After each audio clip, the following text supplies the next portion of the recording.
Bismillahirrahmanirrahim. Alhamdulillahirabbil alamin wal aqibatu lil muttaqin wa la udwana illa 'alal zalimin. Asyhadu an la ilaha illallah wa la syarika lah wa asyhadu anna Muhammadan abduhu wa rasuluh. Subhanaka la ilma lana illa ma 'allamtana innaka antal alimul hakim. Qala rabbi shrah li sadri wa yassir li amri wa hlul 'uqdatam min lisani yafqahu qawli. Allahumma anjilna minan nar, Allahumma anjilna minan nar, Allahumma anjilna minan nar.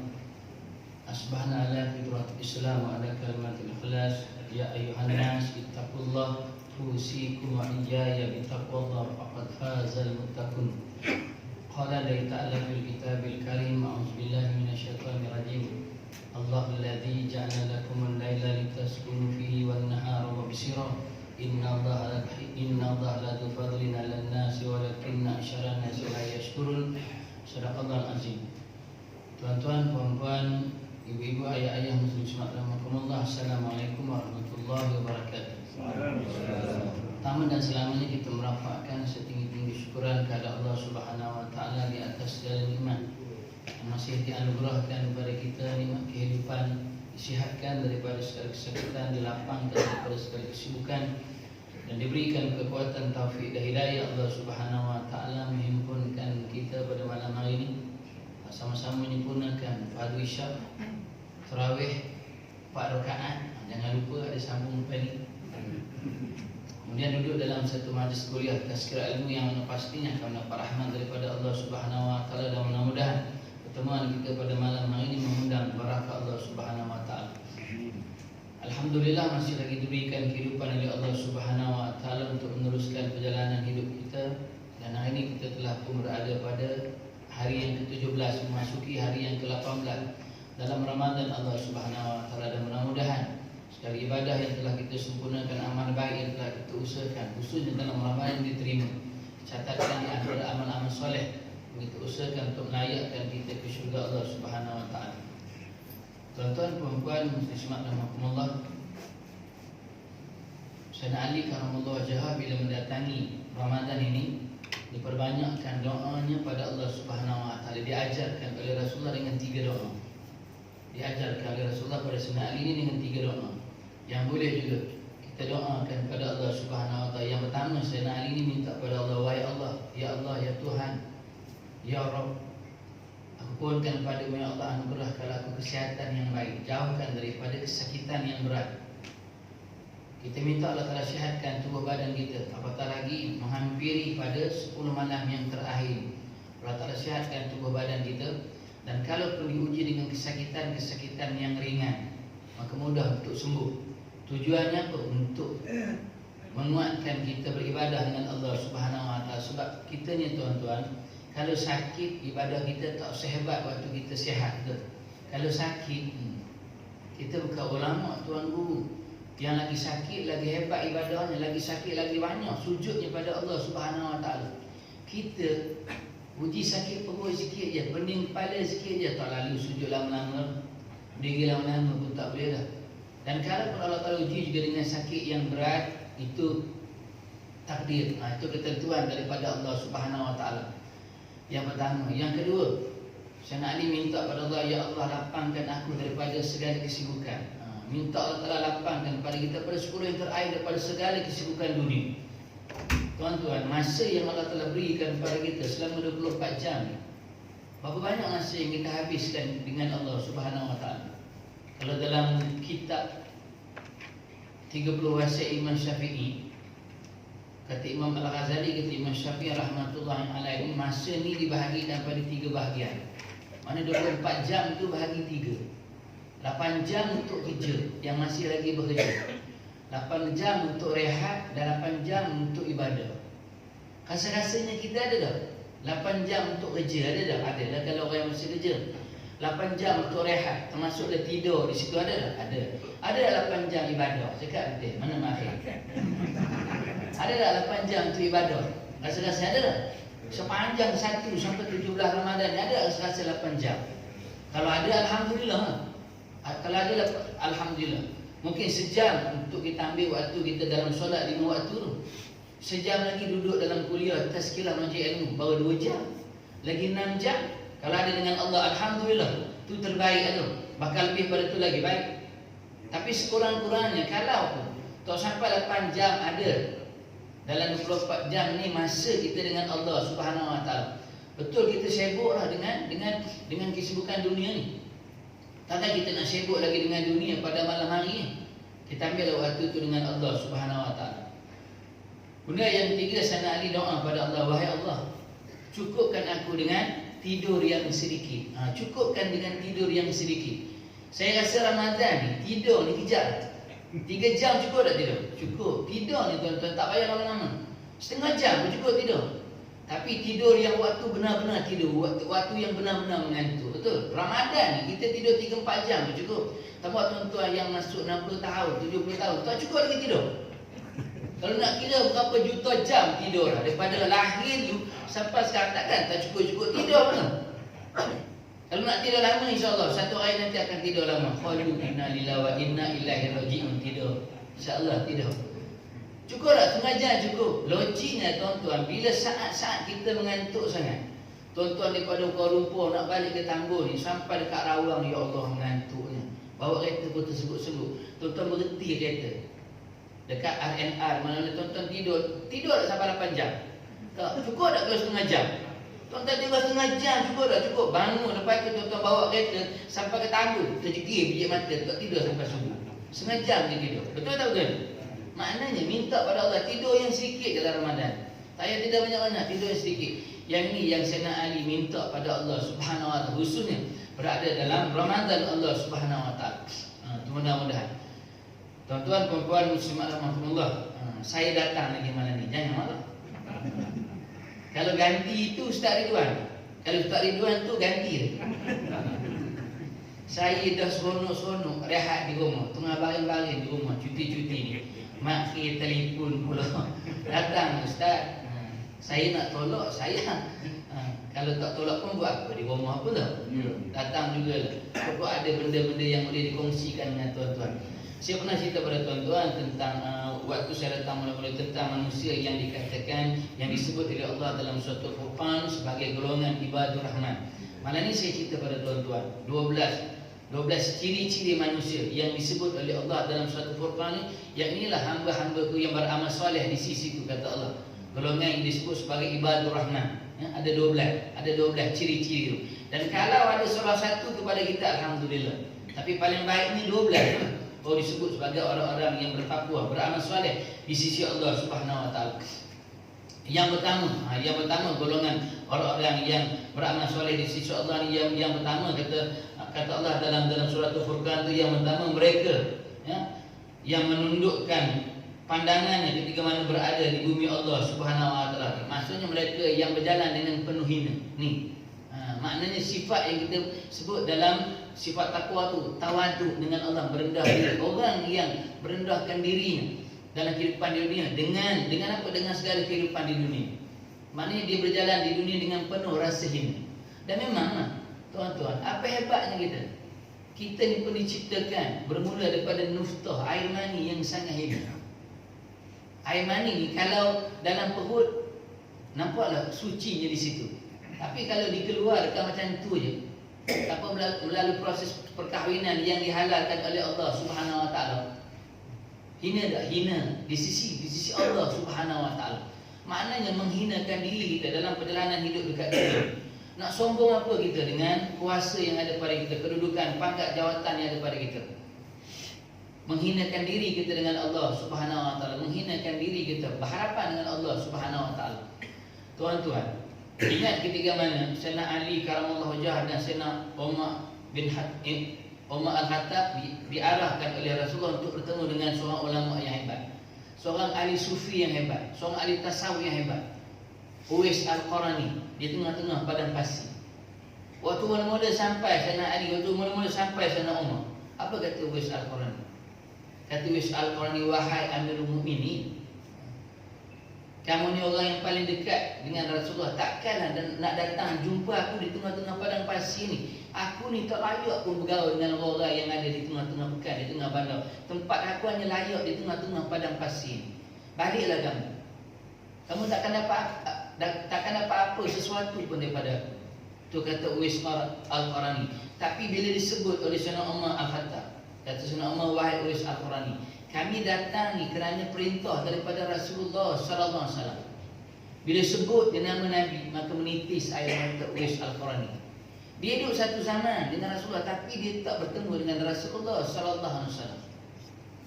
Kami datang sebab diarahkan oleh Rasul untuk minta pada kamu doakan kami pada Allah Subhanahu wa taala, sebab tak ada manusia yang lebih makbul doanya melainkan wahai kamu. Wahai ini apa Uwais Al-Qarani kata, Sayyidina Umar kata Sayyidina Ali.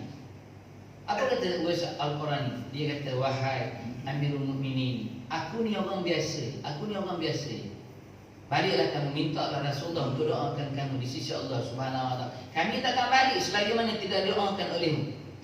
Tuan-tuan, Uwais Al-Qarani ni namanya Nabi sebut pada Sayyidina Umar, disebut pada Sayyidina Ali, orang yang paling mustajab doanya. Walaupun dekat dunia namanya orang tak kenal, tapi seluruh malaikat di aras Allah kenal siapakah Uwais Al-Qarani ni. Tapi tuan-tuan tengok sifat rendah diri dia, tawaduk dia dengan Allah Subhanahu wa taala. Baliklah, aku tahu orang hebat mana pun. Baliklah. Tapi bila sebut nama Rasulullah baru dia diam. Itu pun dia bagi syarat. Dia bagi syarat. Apa syaratnya? Kalaulah kamu inginkan aku doakan kamu pada Allah Subhanahu wa taala, ada satu syarat. Apa syarat? Jangan pernah cerita pada mana manusia kamu pernah datang ke sini nak minta doa daripada aku. Itu syaratnya. Kalau sampai syaratnya, aku doakan kamu di sisi Allah Subhanahu wa taala. Dan memang Sayyidina Umar, Sayyidina Ali disimpan jadi sehinggalah wafatnya Uwais Al-Qarani barulah diceritakan pada orang ramai. Tuan-tuan tengok Uwais Al-Qarani, hebat, nama dia Nabi sebut antara manusia yang doanya paling mustajab. Tapi dia tetap merendahkan dirinya, menghinakan dirinya di hadapan Umar Al-Khattab dan Ali bin Abi Thalib. Orang yang tawaduk dengan Allah Subhanahu wa taala. Kita rasa-rasanya kalau orang sebut, dia doa hebat. Kita tetap kalau doa nak tambah seorang lagi RM35 sekali doa, kita tetap. Kalau orang sebut kita ni orang yang hebat-hebat, mungkin kita akan ada rasa bangga diri di situ. Belajar untuk merendahkan diri kita, menghinakan diri kita di sisi Allah Subhanahu wa taala. Itu yang pertama. Kemudian yang kedua, golongan yang kedua, manusia yang tidak membalas ejekan, hinaan mahupun perbuatan jahat. Ini yang kedua. Orang yang dalam hidupnya dia tak pernah balas pun ejekan manusia, hinaan manusia maupun perbuatan jahat manusia. Dia tak balas pun, diserahkan semua pada Allah Subhanahu wa taala. Ejek lah macam mana, kata lah macam mana, hina lah macam mana pun, dia anggap hinaan tu tak ada apa. Hinaan tu tak ada apa. Kecil je pada dia. Apatah lagi kalau perbuatan jahat dia tak balas pun. Kita rasa-rasanya macam mana? Rasa-rasanya orang ejek kita, orang kata kita macam-macam. Tuan-tuan, Ramadan, orang yang kita tak kenal pun kadang-kadang datang. Dan waktu itulah kadang-kadang kita suka ngata orang. Ramadan baru sampai. Tengok Ramadan baru sampai, kain pelekat pun tinggi gendoh. Tu kita pantok dah kain pelekat dia tinggi gendoh ke. Kalau kain pelekat dia betul, tengok ni, songkok. Sangat laba-laba pada kita. Biar orang tak songkok dia ada serang laba, kita diam. Itu kita. Dan kita ni kadang-kadang tak tahan dengan ejekan orang lain. Orang ejek kita dah rasa putus asa. Aku baru nak datang surau Ramadan ni. Baru datang Ramadan, orang kata macam-macam. Biar aku tak payah datang. Itu kita. Tak pernah jawab pun. Ejekan, hinaan, malahan ejekan, hinaan itu memberikan kekuatan kita untuk meneruskan ibadah kita dengan Allah Subhanahu wa taala. Tuan-tuan tengok ahli-ahli ulama, tuan-tuan guru, katalah macam mana pun, pada dia tak kisah. Sedangkan waktu tu dia boleh jawab. Dia ada upaya untuk jawab, tapi dia tak jawab. Sampai anak murid tanya Tuan, dia dah kata Tuan lah. Dia kata Tuan macam-macam tu, kenapa tak jawab? Jawab lah. Anak murid pula yang marah. Dia kata Tuan macam-macam lah. Kami pun tak sanggup dengar ni, kenapa Tuan tak jawab?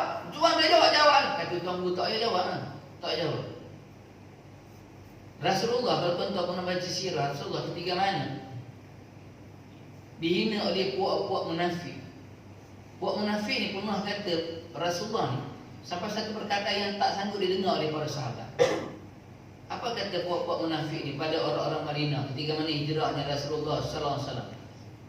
Kenapa kamu tak boleh terima Muhammad ini? Muhammad ini satu hari nanti dia akan musnahkan kehidupan kamu. Kamu sanggup bagi makan pada seekor anjing yang satu hari nanti anjing ini akan gigit kamu kembali.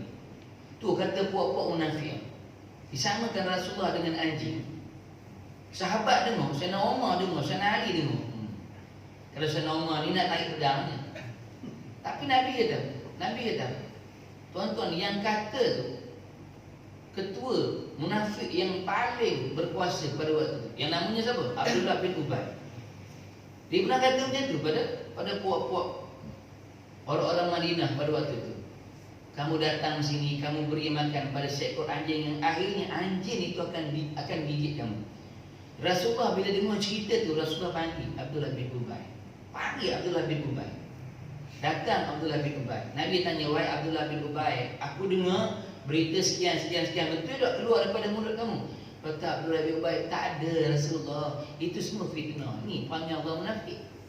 Tak ada Rasulullah, semua fitnah. Mana ada, kami tak pernah keluar daripada mulut aku kata-kata yang sedemikian. Nabi diam. Nabi kata kalau tak ada tak apalah, baliklah. Balik Abdullah bin Ubay. Tapi bila dia balik, dia buat cerita lain. Dia cerita pada anaknya yang nama anaknya Abdullah bin Ubay. Dia kata, wahai anakku, aku dipanggil oleh Rasulullah. Kenapa? Sebab Rasulullah akan hantar orang Islam untuk bunuh aku. Tu fitnah dia pula pada Rasulullah sallallahu alaihi wasallam. Dia bagi tahu Rasulullah panggil dia itu untuk apa? Untuk diberikan hukuman, akan datang orang Islam untuk bunuh dia satu hari nanti. Dia dah tak mengaku. Yang dia cakap kemudian dia fitnah pula Rasulullah sallallahu alaihi wasallam. Inilah perangai munafik yang ada daripada zaman Rasul sampai zaman kita hari ini. Ada tak jenis itu? Sekarang ni ada. Tak ada nak kabur. Jenis itu munafik. Kemudian anak pada Abdullah bin Ubay ni, Abdullah datang bertemu dengan Rasulullah. Tanya, wahai Rasulullah, benarkah Tuhan bagi tahu pada ayahku akan dihantar seorang orang Islam untuk bunuh ayahku? Rasulullah gelak. Kata Rasulullah, tak ada wahai Abdullah bin Ubay, aku tak pernah kata macam tu. Takkan sehina itu pandangan kamu terhadap aku ni, orang yang diangkat, manusia yang diangkat untuk bawa agama Allah ni. Menangis anak Abdullah bin Ubay bila dengar penerangan daripada Rasulullah sallallahu alaihi wasallam. Kata anak Abdullah bin Ubay, wahai Rasulullah, jangan hantar mana-mana orang Islam untuk bunuh ayahku. Sebab kalau aku tahu siapa yang bunuh, mungkin akan ada perasaan dendam dalam hati aku. Tapi benarkan izinkan aku sendiri untuk bunuh ayahku. Dia kata, biar aku sendiri yang bunuh ayahku. Kata anak pada Abdullah bin Ubay. Tapi Nabi tak nak balas dah. Nabi tak balas pun ejekan, hinaan daripada puak-puak musyrikin Mekah, puak-puak munafik yang ada di kota Mekah, Madinah pada waktu itu. Tak nak balas. Kita orang kata sikit, kita balas dah. Tuan guru, walaupun ada waktu, ada masa, ada kuasa untuk jawab, dia tak jawab. Walaupun anak murid marah, jawablah Tuan, jawablah. Kalau tak nak jawab, biar kami jawab. Kata Tuan guru, jangan jawab. Sebab bila kita jawab ejekan ni, maknanya akhlak kita sama dengan dia. Mungkin dia kata kita atas dasar dia jahil dengan ilmu yang ada pada dia. Dia tak duduk dalam kuliah atas segala macam ilmu. Dia tak suka duduk sama-sama orang yang mendekatkan dirinya pada Allah Subhanahu Wa Taala. Sebab tu dia kata mungkin daripada sudut kejahilan yang ada pada dia. Dan kalau aku balas menunjukkan perangai aku, akhlak aku sama dengan dia, tu Tuan Guru, dia tak balas pun. Kalau kita balas oleh orang yang ejek pada kita, maknanya taraf kita sama dengan dia. Sedangkan kita ni orang yang duduk dalam kuliah atas segala macam ilmu, tak pernah meninggalkan macam ilmu. Orang kata sikit je, kita kata balik. Sama tak kita dengan dia? Sama. Dan kalau aku tak kata pada dia, maka aku sembunyikan, maknanya aku telah menjaga dua perkara. Pertama, kehormatan diriku, dan kedua, kehormatan diri. Kita tak kata, kita tak balas. Pertama, kita jaga kehormatan kita. Yang kedua, kita jaga kehormatan orang yang mengata kita. Orang lain tak tahu. Dan pesan Tuan Guru, wahai anak muridku, singa tetap akan ditakuti walaupun dia diam. Tapi sebaliknya anjing akan dibiarkan berterusan walaupun dia sentiasa menyala. Faham ni? Kalau faham saya tak ulang. Singa tetap akan ditakuti walaupun dia diam. Singa ni kalau dia tidur, tuan-tuan balik rumah, tuan-tuan lepas terakhir tengok depan pagar ada singa tidur. Nak masuk dalam rumah nak tak ada. Tuan-tuan nak pergi dekat kat ni, panggil pahilitan dan suruh tangkap. Singa tetap akan ditakuti walaupun dia diam. Tak buat apa pun, tapi tetap akan ditakuti, betul? Tapi anjing tetap akan dibiarkan walaupun dia menyalak. Dia menyalak, tapi tetap akan dibiarkan. Dia orang lantak dia bising lantak dia bising. Melainkan kalau dia berkata-kata satu perkara yang di situ ada kewajipan pada kita untuk tentang. Kalau dia hina Allah, dia hina agama, dia hina Rasulullah SAW, itu kita jawab. Tapi kalau sekadar dia buat satu cerita kemudian sengaja dia highlightkan untuk cari perhatian dan sebagainya, tak payah jawab. Tak payah jawab. Ni yang berlaku zaman kita ni. Saja buat satu perkara kemudian heboh. Nak tengok kita ni macam mana? Terpengaruh dah. Nak jawab lah. Tak payah jawab lah tuan-tuan. Kalau benda yang remeh-remeh kita tak payah jawab. Tinggal. Biar lantak dia menyalak kat dalam Facebook, biar lantak dia menyalak. Kita diam, tak payah jawab.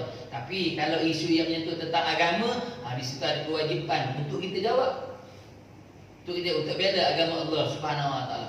Maknanya yang kedua ni orang yang dia tak balas pun ejekan. Dia tak balas pun hinaan dan dia tak balas pun perbuatan jahat. Biar. Walaupun keharusan untuk balas jahat dengan balas, jahat dengan jahat, tapi dia tak balas. Saya pernah direzekikan oleh Allah untuk bertemu dengan seorang. Saya tak panggil dia tuan guru lah. Saya tak mengaji dengan dia. Tapi ada satu sifat yang dalam diri dia yang susah nak cari pada orang lain. Dia ada kebun. Ada kebun tanaman. Satu hari ketika mana 2-3 orang kami sama-sama dengan dia pergi ke kebunnya. Waktu tu dalam kebun dia sedang dimasuki oleh orang lain. Orang curi buah royan dalam kebun dia. Nampak orang dia. Dia kebun nyuruk, jangan bagi dia nampak kita. Patutnya tuan-tuan betul-betul nampak orang mencuri dalam kebun royan, tuan-tuan buat apa? Tuan-tuan tangkap dah. Tuan-tuan tangkap dia. Paling-paling kurang bagi perampok. Celaka kamu, aku tanam pokok royan ni kamu pulak ambil. Itu mungkin kita apa? Dia kebun nyuruk. Kita tanya tuan, kenapa tak tangkap? Kita tangkap lah. Dia curi. Biar jangan tangkap. Dia curi itu bukan sebab apa? Sebab dia tak ada. Kalau dia ada, dia tak curi. Punya manusia. Dia kata jangan tangkap dia. Dia curi itu bukan sebab apa? Sebab dia tak ada kebun royan. Kalau ada di kebun royan, dia tak curi royan. Kita biar. Nyuruk, jangan bagi dia nampak kita. Kalau dia nampak kita, malu dia nanti. Allah. Ada jenis tu sini. Cakap betul. Ada jenis. Kalau ada berapa orang? Ya Allah baik. Saya rasa kalau tak nak saya minta dia. Kalau tak nak tuan biar kami yang tangkap. Tuan duduk sini. Dia kata jangan. Kita dengar apa ya Allah, kita pun nak cari orang. Tak tahulah. Saya kata bukan tak ada. Tapi nak cari jenis tu yang baik. Yang tak pandai perbuatan jahat, dia boleh tangkap sebab kebun dia. Curi dia royan waktu. Boleh tangkap. Dia ada upaya untuk tangkap. Ada kuasa untuk tangkap. Tapi tak tangkap, biarlah dia ambil tu sebab dia tak ada. Kalau dia ada, dia tak curi royan kita. Kalau dia curi pun 2-3 biji pun tak ada apa. Allah, kita kan boleh lembut je. Sebab tu apa masuk kebun dia saja. Tapi peliknya, kebun dia setiap tahun buah dia hebat. Sebab bila saya tanya, kenapa tuan dia tak tahu kebun tuan ni lebih hebat pada kebun tuan orang lain? Dia kata mudah ni. Bila berbuah yang mula-mula ni, aku suruh semua orang masuk ke kebun, aku ambil. Yang tinggal ujung tu hak aku, tu dia. Ada sini jenis tu. Kita kalau ada kebun, yang mula-mula tu hak kita dah. Udah ujung-ujung tu baru panggil balik lah. Kalau nak makan royan kan tinggal banyak lagi, sikit. Dah tinggal busuk-busuk, baru panggil. Dia kebun mula-mula berbuah mula masuk. Dia kata siapa nak pergi makan buah, pergi masuk kebun aku, ambil lah. Banyak mana kebun nak ambil. Tinggal dia, yang mana tinggal sikit tu untuk aku. Tiap-tiap tahun kebun dia hebat. Tiap-tiap tahun. Ini antaranya. Iaitu antaranya. Ini pertolongan makmunah daripada Allah Subhanahu Wa Taala. Itu yang kedua. Maknanya orang yang tak balas pun ejekan, hinaan maupun perbuatan jahat. Yang kedua. Kemudian yang ketiga, orang yang sentiasa mendirikan malamnya dengan Allah Subhanahu Wa Taala. Yang ni orang yang sentiasa mendirikan malamnya dengan Allah Subhanahu Wa Taala. Maknanya setiap-tiap malam ada waktunya dengan Allah Subhanahu Wa Taala. Tahu ke tak tahu manusia itu cerita lain, tapi dia tetap menghidupkan malamnya dengan Allah Subhanahu Wa Taala. Dia ambil satu masa. Dia mengadu, dia merintih, dia merayu dia dengan Allah Subhanahu Wa Taala. Dan memang kalau kita baca sirah pun, memang tuan-tuan guru, tuan ahli ulama, dia akan ada masa ni yang dihabiskan hanya untuk Allah Subhanahu Wa Taala. Dia mengadu, berkeluh kesah dia dengan Allah Subhanahu Wa Taala. Banyak yang diminta dengan Allah Subhanahu Wa Taala. Maknanya kita dalam Ramadan untuk diajarkan kepada kita untuk mendirikan malam itu. Bukan hanya pada Ramadan, keluar pada Ramadan, tetap ada masa kita dengan Allah Subhanahu Wa Taala. Itu yang ketiga. Kemudian yang keempat, orang yang meminta hanya pada Allah Subhanahu Wa Taala, meminta hanya pada Allah. Al-khawf, ar-raja, takut dan harapnya hanya pada Allah Subhanahu Wa Taala. Dia tak mengharap ke yang lain, dia tak takut pada yang lain. Wala tasawna wasawni, kata Allah, jangan kamu takut pada mana-mana manusia, tapi hanya meletakkan takut kepada aku sahaja. Takut hanya pada Allah, bukan takut pada manusia, takut hanya pada Allah Subhanahu Wa Taala. Meminta sebenarnya pada Allah Subhanahu Wa Taala. Kita ni tuan-tuan kadang-kadang minta kita ni pada manusia. Lebih banyak kita minta pada Allah Subhanahu Wa Taala. Sedangkan manusia dia tak ada bagi apa-apa pun kepada kita melainkan izin daripada Allah Subhanahu Wa Taala. Melainkan izin pada Allah, maka mintalah pada Allah Subhanahu Wa Taala. Sebab tu Nabi ingat pada kita, bila minta pada Allah ni minta yang paling besar dalam hidup kita. Saya dah cerita pada tuan-tuan, minta yang paling besar. Walaupun siapa kamu, serendah mana jawatan kamu dekat dunia, tapi minta yang paling besar dalam hidup kamu. Apa yang paling besar dalam hidup kita? Ini rahsia peribadi masing-masing. Minta. Ada orang yang paling besar dalam hidupnya nak tambah seorang lagi, minta betul. Tuan-tuan kalau nak tambah seorang lagi, jangan minta dengan isteri. Kalau minta dengan isteri, berapa orang isteri di belakang tu yang nak bagi? Cakap betul ibu, berapa orang nak bagi? Tak lah tu. Minta dengan Allah. Minta dengan Allah. Kalau Allah Ta'ala beri, takkan isteri nak apa? Allah Ta'ala bagi. Takkan manusia nak halal. Itu kaedah. Itu kaedah daripada sudut keyakinan kita dengan Allah. Tapi mintalah dengan Allah. Merayu, merintih, bergelut besar dengan Allah Subhanahu Wa Taala.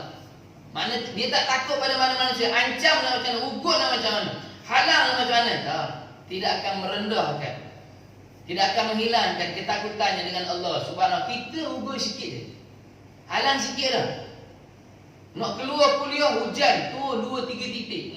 Biar turun di rumah hujan pula hari. Baru hujan sikit, tuan-tuan, dalam perjuangan dia tetap akan berlaku tu. Dia tetap akan diuji oleh Allah Subhanahu Wa Taala. Allah Taala uji kita untuk menegakkan agama Allah ni. Allah Taala hadirkan macam-macam ujian. Nak tengok yakin tak kita dengan Allah? Takut tak kita pada Allah? Melebihi takutnya kita pada manusia. Ada orang dia takut pada manusia, dia lebih takutnya pada Allah Subhanahu Wa Taala. Ini sifat orang-orang yang beramal soleh di sisi Allah Subhanahu Wa Taala. Saya cuba reka-rekakan sebab kita tak ada masa. Yang mana? Kemudian yang keberapa dah? Yang keempat, yang kelima. Yang kelima tidak membunuh mana-mana jiwa. Tidak membunuh mana-mana jiwa. Maksudnya dia dalam hidupnya dia berusaha untuk tidak menyakiti hati manusia. Apatah lagi membunuh. Rasul kata pada manusia, bahkan pada haiwan pun dia tak bunuh. Kita ni, siang tadi saya cerita kat satu surah. Kita ni tak usah kata manusia, binatang pun kita bunuh. Tuan-tuan kalau jumpa semut macam mana? Kalau semut masuk dalam rumah, spray tu, spray. Tuan-tuan, orang yang bertakwa isi Allah, orang-orang yang beramal soleh, dia tahu semua ini juga adalah makhluk Allah Subhanahu Wa Taala. Kan dalam kita akhlak diajar pada kita, bila semut datang masuk bersaranglah rumah, jangan bunuh terus, bagi salam dulu. Assalamualaikum wahai umat-umat Nabi Sulaiman alaihissalam. Kami ni umat-umat Nabi Muhammad mengutamakan kebersihan dalam rumah kami, tambah-tambah nak raya ni. Dan kalau kamu nak bersarang pun bersaranglah di luar rumah. InsyaAllah akan diberikan perlindungan oleh Allah. Tuan-tuan yakin dengan Allah, 2-3 hari dia akan keluar, dia akan buat sarang di luar. Saya cerita sebab saya dah buat betul. Dia tak adalah pindah kejap-kejap itu, dia kan ada lori nak pindah. Dia akan 2-3 hari tu dia akan pindah, dia akan bawa sarang di luar. Tapi jangan terus spray gitu ni kalau jumpa sebut spray tu. Dia kalau boleh cakap dia kata, apa spray-spray ni? Apa dosa saya dia? Dia saya pun hamba Allah juga, makhluk Allah juga. Kalau dia boleh cakap dia kata tu, bagi salam dulu, bagi salam. Jangan benda tu. Kalau kita mengaji dalam kitab akhlak, saya pun mengaji tu waktu dekat Aceh tu. Kitab akhlak tu kita tu, sampai macam ni. Nabi ajar pada kita. Ini amalan orang-orang soleh, orang yang beramal soleh di sisi Allah. Tak usah kata manusia, binatang boleh tak bunuh. Melainkan ada keharusan untuk bunuh binatang yang membahayakan pada kita, itu cerita lain. Tapi kalau ia datang pada rumah tuan-tuan, tolong jangan Assalamualaikum, jangan itu lah. Assalamualaikum, dia patut. Jangan buat warak sangat, itu kau warak tu bodoh. Dah tahu dia datang Assalamualaikum. Tapi kalau tuan-tuan bagi salam, dia jawab Waalaikumsalam. tuan-tuan bagi salam, Assalamualaikum. Ada orang jawab kau salah. Yang itu bukan semut pindah, tuan-tuan kena pindah. Sebab rumah tu berantu. Kita bagi salam, dia jawab kau salah. Yang itu tuan-tuan kena pindah. Rumah tu berantu. Maknanya bukan hanya pada manusia, tapi dia juga tidak membunuh makhluk Allah selain pada manusia. Kalau tuan-tuan baca kitab-kitab ulama-ulama tasawuf, dia nak berjalan atas rumput pun dia tengok. Itu ulama-ulama tasawuf, dia takkan pijak rumput tu kalau rumput tu hidup. Yang ni banyak lagi cerita. Ada orang tanya, kalau bunuh cicak boleh tak? Ada orang tanya, kalau bunuh cicak boleh tak? Kalau bunuh cicak, ada pandangan ulama mengatakan boleh sebab keharusan untuk bunuh, sebab dia binatang yang memberikan petunjuk pada pokok musim Mekah ketika mana berlakunya peristiwa hijrah. Tapi labah-labah jangan bunuh pula. Labah jangan bunuh, hanya halau je labah, jangan bunuh. Ini sebab dia juga binatang yang memberikan perlindungan pada Rasulullah sallallahu alaihi wasallam. Maknanya kalau semut itu paling baiknya jangan spray dulu, bagi salam tu. Ini keyakinan. Kalau tuan-tuan yakin lah, kalau tuan-tuan yakin. Yang ini sebab tu apa asas hidup kita ni, keyakinan kita dengan Allah Subhanahu wa taala. Yang kelima, kemudian yang keenam.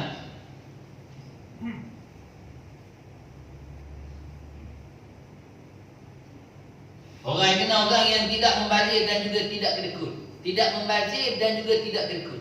Maknanya dia tidak membazir dan dia juga tidak kedekut. Agak macam mana nak cerita? Orang yang sederhana. Kita ni kadang-kadang membazir tu, tapi kedekut. Saya dah cerita dah tuan-tuan, Allah kedekutnya sekupang pun berkira dengan Allah Subhanahu wa taala. Yang ni tidak membazir dan tidak kedekut. Makna sederhana. Kita isteri ni tak abang, nanti kalau ada bazar Ramadan beli ke tepung talam apa, tak payahlah letak je kuih dalam talam dah. Tak usah ada tepung talam dengan kita. Allah kedekutnya. Kita ni kadang-kadang macam tu. Kalau dengan isteri punya kedekut, tapi kalau dengan kawan kita tengah makan seorang-seorang di kedai, panggil mana yang makan. Duduk makan. Aku seorang-seorang, teman-teman aku makan. Allah apa sangat lah. Tapi dengan isteri balik rumah tak beli apa. Ingatkan kau ada lebih roti canai ke sarapan pagi ke. Punyalah kedekutnya kalau dengan isteri. Ada orang yang dalam keadaan dia tidak membazir, tapi dia orang yang terlalu kedekut. Maknanya sifat orang yang bertakwa di sisi Allah ni antaranya dia tidak kedekut dan juga dia tidak membazir dalam kehidupan. Itu yang keenam. Betul, yang keenam. Kemudian yang ketujuh, orang yang tidak melakukan dosa-dosa besar, antaranya disebut dalam tu zina. Antaranya disebut dalam tu zina. Ya, dosa besar ni banyak tuan-tuan ya, dosa besar teman. Tapi kena ingat, kata Rasulullah sallallahu alaihi wasallam, betul zina itu dosa besar. Berjudi itu dosa besar. Minum arak itu juga dosa besar. Maksiat yang besar. Tapi akhir zaman ni kata Rasulullah, umat aku dia terlupa. Ada lagi satu maksiat yang diangkat sebagai dosa besar di sisi Allah Subhanahu wa taala. Yang mana tanya sahabat? Sahabat tanya, yang mana Rasulullah? Benar, zina itu dosa besar. Benar, judi itu dosa besar. Benar, minum arak itu dosa, tergolong dalam maksiat yang besar. Tapi akhir zaman ada satu dosa, ada satu maksiat yang lebih besar daripada itu.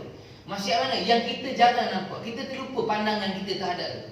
Yang mana? Bila kita tak setuju dengan undang-undang Allah, tak setuju dengan hukum Allah, itulah maksiat yang paling besar dalam hidup manusia. Berapa ramai di kalangan kita yang tak minum arak? Berapa ramai di kalangan kita yang tak berzina, yang tak main judi, yang tak tikar nombor ekor, toto, tipu orang tak ada otak. Dia tak buat pun semua maksiat itu, tapi dia tak setuju dengan undang-undang Allah. Walaupun dia pergi haji banyak kali, walaupun pergi umrah banyak kali, tak berzina, tak minum arak, tak beli, tapi bila sebut undang-undang Allah, dia tak setuju. Itulah maksiat yang paling besar. Itulah maksiat. Mana lagi dosa yang paling besar dalam hidup kita? Bila mana kita tak setuju dengan Tuhan punya langit, Tuhan punya bumi, Allah Subhanahu wa taala. Mana disebut dalam orang yang menghalang dirinya daripada melakukan perbuatan zina, walaupun ketika mana dia mampu untuk melakukan zina. Mana itu? Yang keenam. Kemudian yang ketujuh, orang yang tidak menjadi saksi palsu. Ini orang yang tidak menjadi saksi palsu. Ni zaman kita ni. Zaman kita ni saksi palsu sahaja, saksi. Sanggup bersumpah menggunakan nama Allah Subhanahu wa taala. Zaman kita ni tuan-tuan, orang tak sanggup bersumpah lah. Yang menggunakan 3 huruf waw, ta, ba, wallahi, wabillahi, wa ta'alahi. Tak sanggup pun. Sumpah, sanggup menjadi saksi palsu. Walaupun dia tahu ada akibatnya, tapi untuk kepentingan dunia, jawatan dia, kedudukan dia, pangkat dia sanggup jadi saksi palsu. Zaman kita orang tak takut bersumpah. Sikit-sikit je datang masjid, datang surau, kita bersumpah dengan Quran. Kenapa hari ni orang berani bersumpah dengan Quran? Sebab tuan-tuan, Allah Ta'ala beri jaminan pada Rasulullah sallallahu alaihi wasallam. Umat-umat Nabi Muhammad ni semua balasan akan ditentukan bila? Dia Masya Allah subhanahu yang dekat dunia ni sebagai peringatan daripada kita. Peringatan, bukan balasan, peringatan daripada Allah subhanahu wa ta'ala. Semua balasan dia Masya Allah subhanahu wa ta'ala. Dan kita ni dalam hati kita takkan takut dengan satu dosa yang Allah Ta'ala berikan balasan pada ketika itu.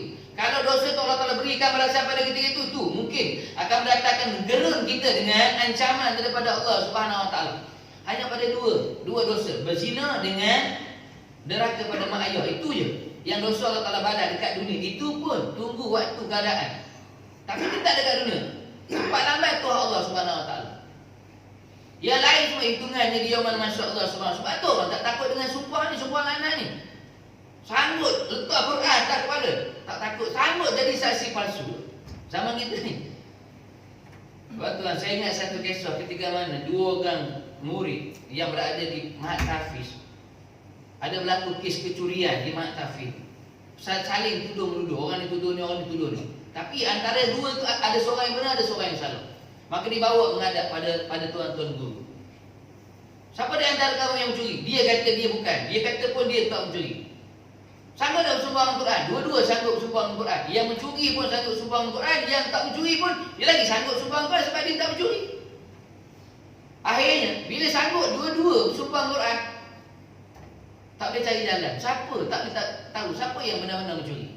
Akhirnya ada seorang tuan guru dia bagi tahu macam ni lah.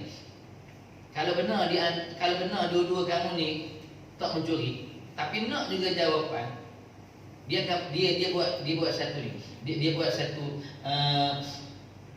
satu hukuman. Apa hukuman? Dia kata masukkan air panas. Bila air itu tengah mendidih, maka siapa yang yakin dengan Allah yang dia tidak mencuri, maka letakkan tangan dalam air yang sedang mendidih. Izin Allah, biiznillah. Siapa yang tidak mencuri, insya-Allah izin Allah, air itu akan jadi sejuk bagi orang yang tidak mencuri, yang benar-benar yakin pada Allah yang memang dia tak mencuri. Salah seorang ni yang mencuri, salah seorang ni yang tak mencuri. Bila dipanaskan air, waktu air itu mendidih, yang mencuri ni memang nak letakkan tangan dia dalam air sedang mendidih sebab dia yakin dengan Allah, memang dia tak mencuri. Tapi tuan-tuan, orang yang murid yang mencuri tadi kata apa? Tuan, saya mengaku tuan, saya lah yang mencuri. Sebab balasan yang ditunjukkan pada ketika itu.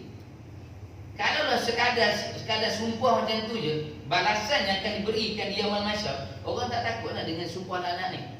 Tapi tu bijaksananya Tuan Guru. Kalau diberikan balasan pada ketika itu, mungkin di situ rasa kegerunan kita. Kalaulah kita tinggal satu solat dan Allah Ta'ala beri balasan pada ketika itu, saya yakin dalam hidup kita tuan-tuan, tak ada orang yang berani meninggalkan walaupun satu solat, betul?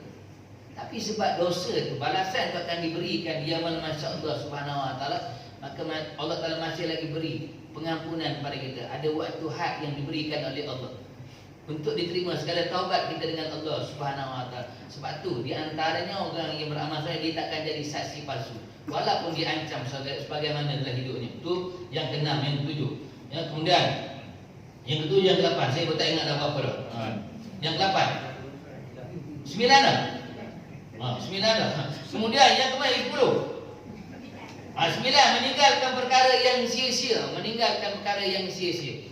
Maknanya benda-benda yang lara ni kita cuba tinggalkan. Ni paling baiklah dalam Ramadan ni tuan-tuan, benda-benda yang ada di antara benda yang lara yang masih lagi kita buat. Apa benda-benda yang lara? Benda-benda yang sia-sia. Maksud sia-sia ni tak dapat apa pada kita pun. Tak dapat apa. Apa antaranya? Masih lagi dengan rokok. Minta mana kalau tuan-tuan marah, kalau betul jemput tu je. Benda yang lawa-lawa, benda yang sia-sia, betul. Betul. Tuan-tuan, kita satu sudut kita marah, celaka Yahudi. Celaka Yahudi kita kata. Tapi kita waktu sebut celaka tu okot kan. Takbir. Tu macam mana? Ini waktu ni untuk kita tinggalkan benda-benda yang larang tu, nak dapat ni takwa di sisi Allah ni. Orang-orang yang beramal soleh tinggal benda-benda yang larang. Benda-benda yang tak ada, yang sia-sia. Yang sia-sia. Kita ni banyak buat benda yang sia-sia sampai orang tanya, Ustaz, apa hukum yang merocul tak dalam Ramadan ni? Apa hukum yang merocul? Saya nak jawab macam mana hukum yang merocul? Saya jawab mudah, hukum yang merocul ni makruh. Benda yang sia-sia je. Bahkan hukum tu boleh bertukar jadi haram. Sama juga rokok boleh bertukar jadi haram. Bahkan rokok haram tu lah kalau orang mengatakan haram tu. Fiqh pun tetap dia mengatakan haram. Apa benda yang merosakkan tubuh badan manusia, hukum dia haram. Mana ada orang yang merokok sehari sebatang lah. Tapi sekali sebatang ramai. Faham ni? Jangan orang merokok sehari sebatang, tapi sekali sebatang. Tapi walaupun sekali sebatang, berbatang-batang. Maknanya bila merosakkan tubuh badan dia, paru-paru dia, jantung dia, maka jadi haram pada kita. Sebab jantung ni, paru-paru ni bukan kita punya, Allah Ta'ala punya. Aku bagi kamu jantung yang sihat. Kenapa kamu merosakkan jantung aku, kata Allah? Nak jawab apa? Sama juga dengan main merocol. Makruh tak makruh. Bahkan hukum tu boleh berubah jadi haram. Sama juga kita main merocol bakar duit macam tu je. Apa yang dapat pun tak dapat apa pun. Dia boleh juga berubah jadi haram. Haram macam mana? Bila dia boleh memudaratkan manusia. Kita ni kalau main merocol sampai putus jari. Betul? Sampai putus jari. Allah Ta'ala tanya, aku bagi kamu jari 10, mana? Tinggal mana 10 ni? Tinggal 3 je. Nak macam ni pun satu Malaysia tak boleh. Mungkin ni satu. Orang lain macam ni je. Dah tak ada jari telunjuk lah. Mana jari? Kata Allah, aku bagi kamu 10 je. Kenapa tinggal 3? Main merocol. Kita ni kalau main merocol memang modify semua. Dan dia juga boleh jadi haram kalau memudaratkan orang lain. Mudarat macam mana? Kena orang tu. Tak payah kena pun. Tuan-tuan tempat alhamdulillah dah tak jangan dengar bunyi merocol, bunyi meroyak. Kalau tempat saya meroyak pun ada dah. Haram dah haram walaupun tak kena orang. Haram bila mana mengganggu orang yang sedang ibadah. Tuan-tuan tengah solat tarawih, tiba-tiba merocol. Oh, Pak Imam, cakap. Batal solat. Buat lain, ulang balik 2 rakaat. Allahu Akbar. Merocol. Ada dah. Batal lagi. Tu bila nak habis tarawih? Kena dah Tok Imam. Tak kena Tok Imam. Kalau Tok Imam muda tak apa. Yang tua tu terkejut dia, tukar Bilal. Bilal lagi kuat lah. Bila nak habis tarawih? Walaupun merocol di luar, tak kena pun Tok Imam. Tapi mudarat tak? Mudarat juga. Walaupun tak kena, hukum tu bukan jadi haram. Sebab apa? Sebab apa? Dia mengganggu perjalanan ibadah orang lain. Mana tu? Mana faham? Kita tinggalkan benda-benda yang sia-sia. Mungkin pada sudut pandang tu tuan-tuan, mungkin pada sudut tu Allah masih belum lagi beri kemenangan kepada kita. Mungkin kita tak ada siapa. Mungkin pada sudut tu kita tak tahu nilai Allah macam mana. Mungkin ada lagi benda lawa-lawa, benda sia-sia yang kita buat. Walaupun berjuang juga untuk agama Allah, tapi ada benda lawa-lawa yang kita buat yang sia-sia, yang menolak doa kita, yang ditangguhkan doa kita pada Allah Subhanahu Wa Taala. Yang 9, kemudian yang 10. Betul yang ke-10? Mengambil peringatan daripada ayat-ayat Allah. Orang yang beramal soleh dan takwanya, orang yang sentiasa mengambil peringatan daripada ayat-ayat Allah yang diturunkan oleh Allah Subhanahu Wa Taala. Bila dibacakan ayat Allah tentang ancaman Allah, larangan Allah, dia ambil pengajaran daripada ayat itu. Dia jadikan sebagai pedoman dalam hidupnya. Yang ke-10. Yang ke-11, orang yang hanya berharap, orang yang hanya meminta pertolongan pada Allah Subhanahu Wa Taala, sama juga macam tadi, orang yang berharap dengan Allah. Kemudian yang ke-12, orang yang berdoa untuk keseluruhan umat Islam dalam hidupnya. Mana doa ni, dia bukan hanya doa untuk diri dia, tapi dia doa untuk juga orang lain. Tuan-tuan, bila sebut doa ni, ulama ajar pada kita berdoalah pada Allah dalam keadaan kita benar-benar mengharap pada Allah. Ulama dia tukar sikit keadaan doa ni. Ulama dia doa, dia tak doa ya Allah lindungilah kami, peliharalah kami. Dia tak doa tu ulama. Tu ulama bukan kita. Kita mungkin doa ni ya Allah lindungilah kami, ya Allah peliharalah kami Allah. Tapi ulama dia doa lain. Dia doa ya Allah anugerahkan kami kekuatan, ketabahan, kesabaran dan ketenangan saat kami diuji oleh-Mu ya Allah. Kalau pun kita minta ya Allah jauhkan kami, hindari kami, tetap kita akan diuji juga oleh Allah Subhanahu Wa Taala. Sebab tu ulama dia ubah doa tu.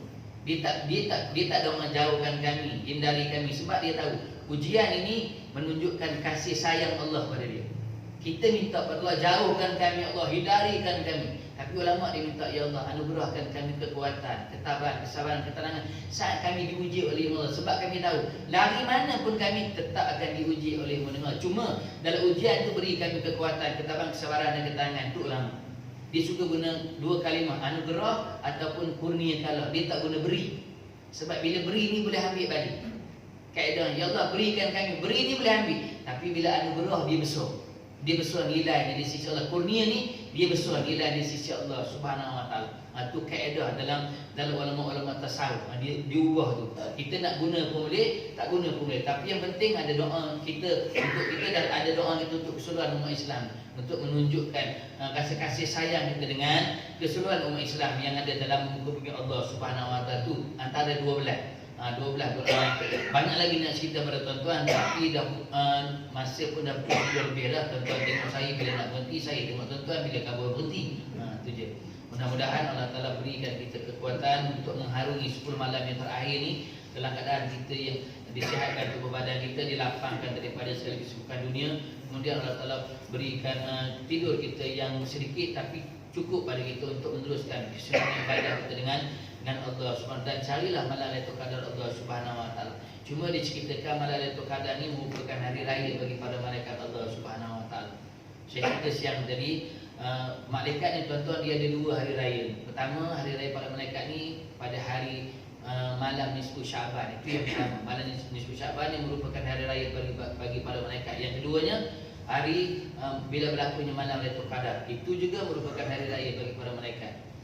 Bila benar kami meninggalkan aras Allah untuk ke dunia ni, bawa rahmat kasih sayang Allah, dia masuk ke rumah-rumah hamba-hamba Allah yang hidupkan malam untuk bawa rahmat kasih sayang Allah dalam kunjungan ziarah malaikat Allah ke bumi Allah Subhanahu. Mudah-mudahan kita akan dikunjungi oleh para malaikat Allah Subhanahu Wa Taala. Ada orang kata, "Ustaz, malaikat mana Ustaz?" Kan aku tahu. Sebab banyak malaikat. Banyak malaikat. Tak kira malaikat mana pun yang datang pada kita, itu semua ketentuan daripada Allah Subhanahu Wa Taala. Tuan-tuan, aku maaf kata-kata lisan yang menampak rasa pada tuan-tuan. Yang baik diambil sebagai manfaat, yang salah dibuang jauh-jauh dari kehidupan kita. Mudah-mudahan Allah Taala terima segala ibadah yang kita usahakan dalam kehidupan kita di dunia ini, dan Allah Taala berpilih itu untuk jadi tetamu agung, tetamu istimewa Allah Subhanahu Wa Taala di syurga Allah Subhanahu. InsyaAllah kita akan dihimpunkan di syurga Allah Subhanahu dengan rahmat kasih sayang Allah Subhanahu Wa Taala. Kesempurnaan bila Allah Subhanahu Wa Taala mampu kekurangan sifat kita sebagai manusia biasa ditangguhkan dengan tanpa kifarah dan surat Quran. Aku qawli hadza wa astaghfirullah li wa lakum. Assalamualaikum warahmatullahi wabarakatuh.